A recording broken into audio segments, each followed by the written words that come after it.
Hola chicos, buen día. Soy Cande. Mil disculpas por no haber podido darles la clase de metales alcalinos y alcalinoterrios, pero bueno, les dejo estas dos actividades que están, que son las que elegí para explicarles el tema y que en general son las que suelen tomar en los exámenes y por ahí incluso las que cuestan más entenderlas. Así que bueno, la primera actividad que les pensaba explicar es la actividad 9 de la guía.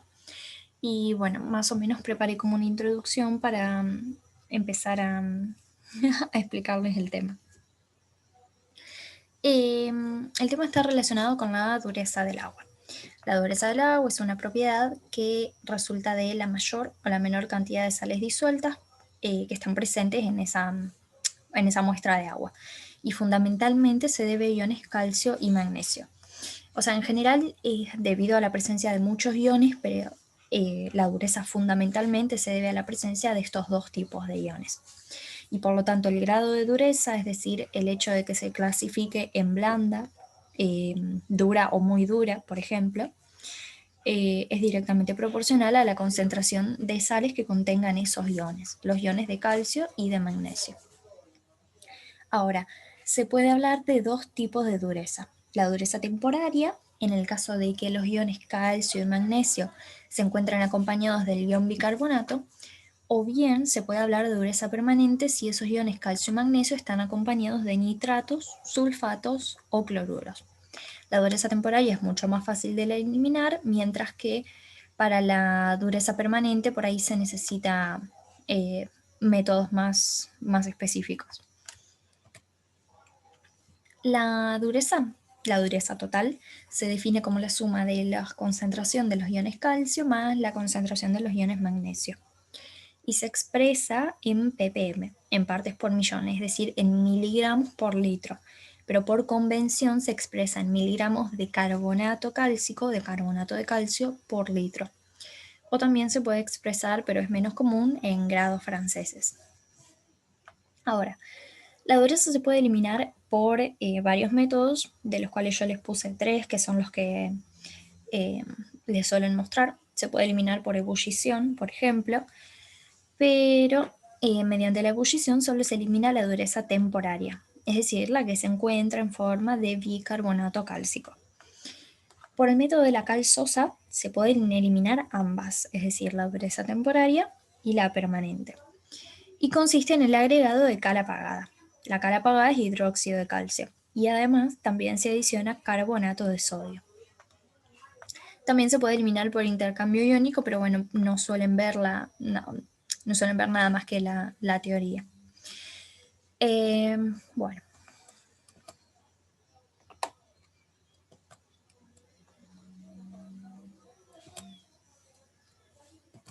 Uy, no me pasa la diapo. Ahí está. La adición, en este caso les voy a explicar lo que sería eliminar la dureza del agua mediante el método de la cal sosa. Y en este caso, todas las reacciones que yo escribo a partir de ahora van a tener que ver con los iones calcio, pero por una cuestión de que en la actividad a ustedes les aclaran que la dureza del agua se debe al ion calcio. Es decir, que la dureza que está presente es cálcica. También podría haber iones magnesio y también podría deberse a ambos. Pero bueno, en este caso, como la actividad les dice que es debida al ion calcio, lo que yo les voy a explicar a partir de ahora está tomando en cuenta esa aclaración. La adición de hidróxido de calcio, es decir, de cal apagada, en el método de la cal sosa lo que nos va a permitir es eliminar la dureza temporaria, es decir, la dureza en la que los iones calcio se encuentran acompañados del ion bicarbonato. Entonces, mediante la adición de hidróxido de sodio, vamos a conseguir que esos iones calcio puedan precipitar como carbonato cálcico. Y ese sólido es el que luego va a poder separarse por algún otro método, como por ejemplo, no sé, filtración, etc.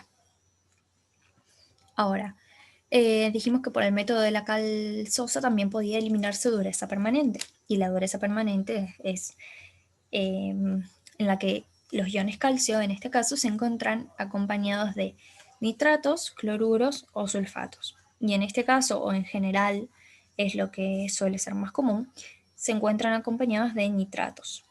Entonces, mediante la adición de carbonato de sodio, nosotros conseguimos que los iones calcio precipiten como carbonato de calcio. Y nuevamente este sólido es el que va a poder separarse por algún otro método. Entonces, en resumen, lo que hacemos por el método de la calzosa es adicionar hidróxido de calcio para eliminar la dureza temporaria y adicionar carbonato de sodio para eliminar la dureza permanente. El ejercicio, lo que les decía es, se quiere ablandar una muestra de agua que contiene 200 ppm de dureza total, de las cuales 120 corresponden a dureza permanente. Ustedes disponen de hidróxido de calcio y de carbonato de sodio con una pureza estimada en 80%. Y les pide que calculen la cantidad necesaria de esos reactivos para ablandar 1 litro de la muestra. Y acá es donde les aclara que consideren que el agua solo tiene dureza cálcica. Entonces, muy importante, cuando les dice que dispone de hidróxido de sodio y carbonato de sodio, les está aclarando que ustedes tienen esos reactivos para eliminar la dureza del agua y que por lo tanto, al contar con esos reactivos, lo que van a hacer es eliminar la dureza del agua por el método de la calzosa. Entonces, lo primero y lo más importante es plantear las reacciones y las reacciones correctamente balanceadas, porque de acá es de donde se va a desprender, digamos, la mayor parte de los cálculos. Entonces, volviendo a las reacciones, ustedes para eliminar la dureza temporaria tienen que usar hidróxido de calcio. Entonces, los iones calcio que presenta la muestra de agua dura de la dureza temporaria, porque el ion calcio está acompañado con bicarbonato, cuando le agregan hidróxido de sodio, el calcio va a precipitar como carbonato de calcio. Entonces, de esta reacción, lo que ustedes van a sacar en blanco es que para precipitar 1 mol de calcio necesitan 1 mol de hidróxido de calcio.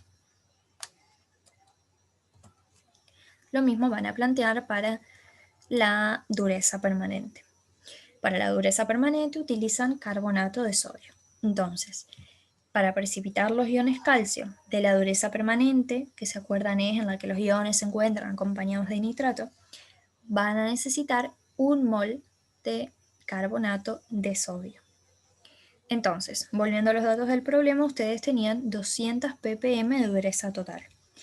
De esto se desprende que 120 eran de dureza permanente, que era un dato que se los daba el problema, y ustedes saben que la dureza total, o más bien dicho tienen que saber que la dureza total es la suma de ambas. La suma de la dureza permanente es más la temporaria. Entonces, por despeje o una resta, les va a quedar que van a tener 80 ppm de temporaria y 120 ppm de dureza permanente. Entonces, ¿cómo hacen para calcular los miligramos de hidróxido de sodio que necesitan para ablandar 1 litro de muestra? Bueno, ustedes parten de que tienen 80 ppm de dureza temporaria, porque les pide que calculen cuánto necesitan de hidróxido de calcio. Y ustedes acuérdense de que para ablandar una muestra de dureza temporaria necesitan adicionar hidróxido de calcio. Entonces, parten de la base de que tienen 80 ppm de dureza temporaria. Los ppm, dijimos, equivalen a 80 miligramos sobre litro de carbonato de calcio, porque la dureza se expresa en carbonato de calcio, y ppm porque es miligramos sobre litro. Entonces, ustedes van a tener 80 miligramos sobre litro de carbonato de calcio.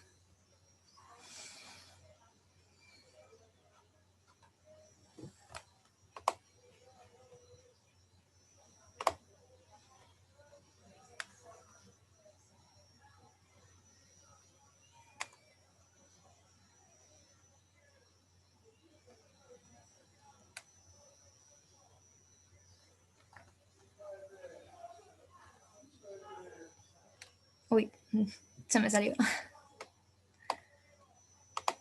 Bien. Entonces, partíamos de la base de que teníamos 80 miligramos por litro de carbonato de calcio.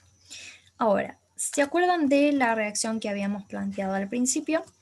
Que decía que para precipitar un mol de calcio necesito 1 de hidróxido de calcio.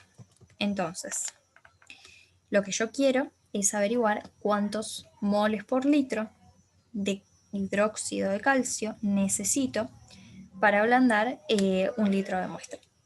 ¿Y para qué querer el resultado en moles? Bueno, porque después vamos a poder, mediante el peso molar o la masa molar del hidróxido de calcio, obtener los miligramos.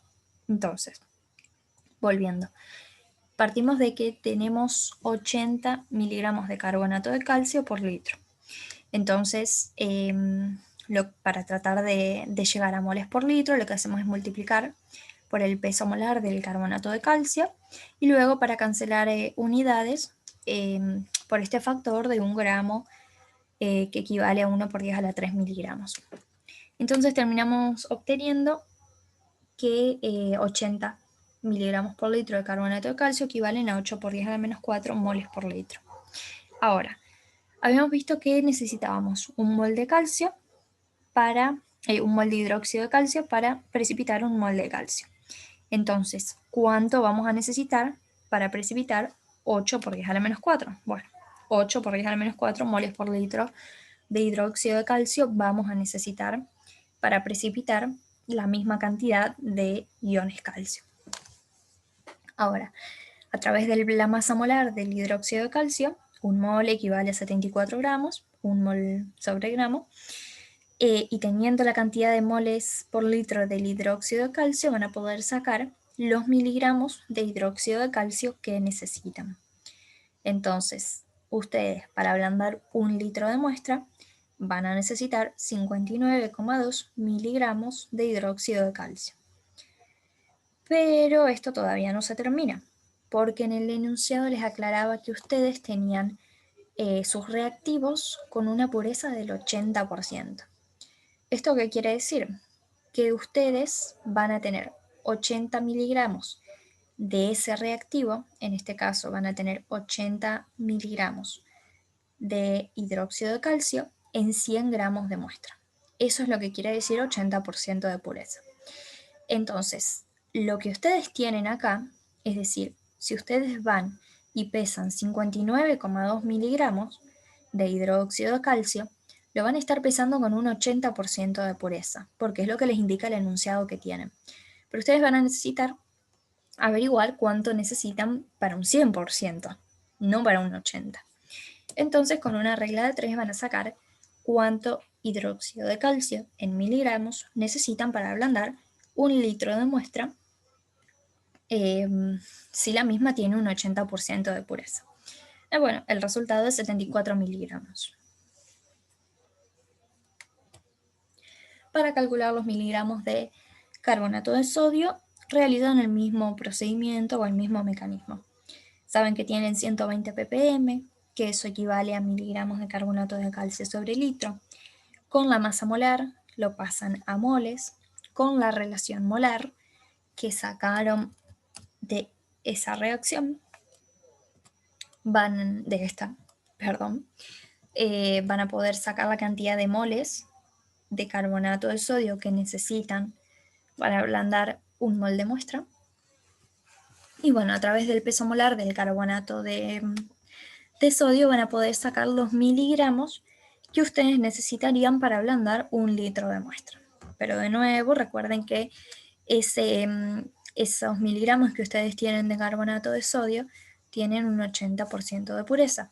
Entonces van a calcular cuánto necesitarían de la droga pura para poder ablandar 1 litro de muestra. Y en este caso necesitan 158,75 miligramos de carbonato de sodio para ablandar 1 litro de dureza permanente.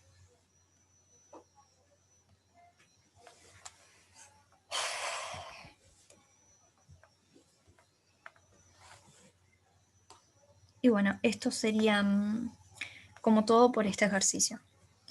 Después les preparé para mostrarles esta actividad de precipitación, que me pareció por ahí muy importante y que también la suelen tomar, pero sinceramente me olvidé qué número es. Pero bueno, era una de las primeras, creo que no sé si la actividad 3 o la actividad 4. Pero bueno, arriba tienen el enunciado. Dice que a 650 mililitros de una solución que contiene iones calcio y magnesio, ambos en concentración 0,01 molar, y berilio en concentración 0,02, se le agrega hidróxido de sodio. Y les pide que calculen la concentración en dos momentos. Bueno, a este problema yo lo empezaría a pensar por el lado de que ustedes piensen que tienen dos iones, calcio y magnesio, a los cuales dentro de ese recipiente le van a comenzar a agregar hidróxido de sodio. Ahora, ¿qué va a pasar cuando ustedes agreguen hidróxido de sodio? Bueno, si recuerdan, el hidróxido de sodio es una base, es un compuesto básico.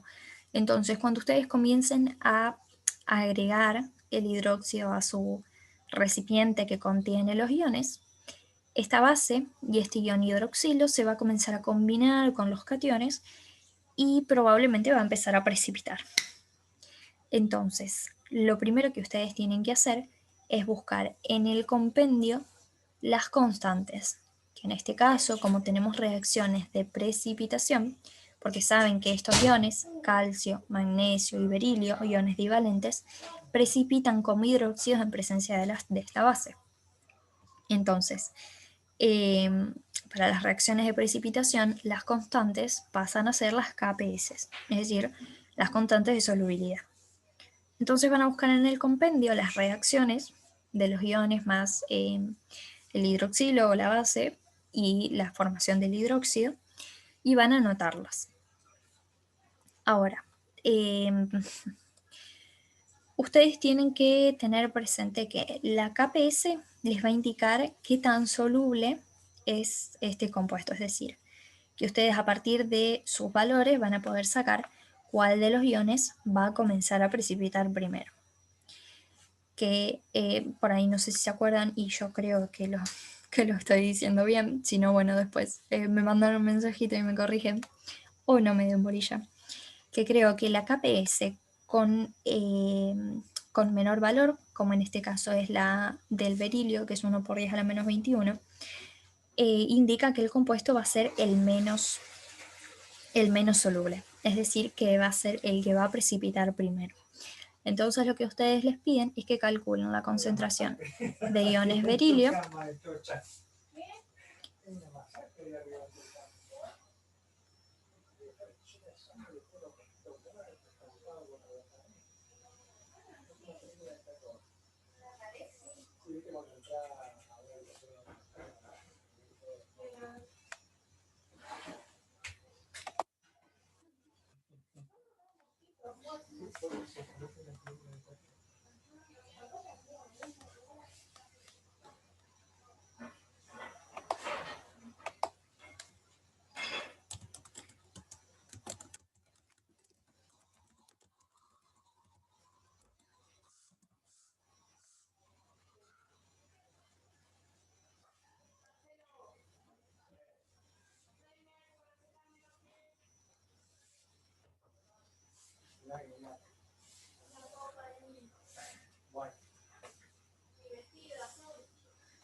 Entonces, bueno, ustedes van a arrancar el ejercicio tratando de calcular la concentración de iones berilio que hay en la solución en el momento en el que precipita el ion calcio.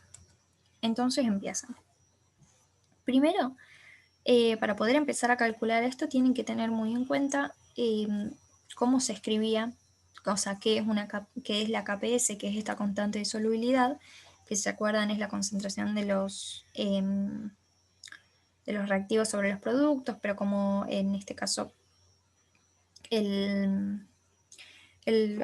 no me sale ahora, el reactivo es un sólido, los hidróxidos son sólidos, los hidróxidos que van a precipitar, digo, no se tienen en cuenta. Entonces, bueno, van a escribir primero la reacción de la reacción de equilibrio del hidróxido de calcio. El calcio más el hidróxido va a precipitar como hidróxido de calcio. Entonces, su Kps es la concentración de iones calcio por la concentración de iones hidroxilo elevado al cuadrado, porque en la reacción los iones hidroxilo están multiplicados por un coeficiente de 2. Entonces, acá lo que ustedes van a querer calcular es la concentración de base, es decir, la de iones hidroxilo. ¿Por qué? Porque ustedes lo que quieren saber es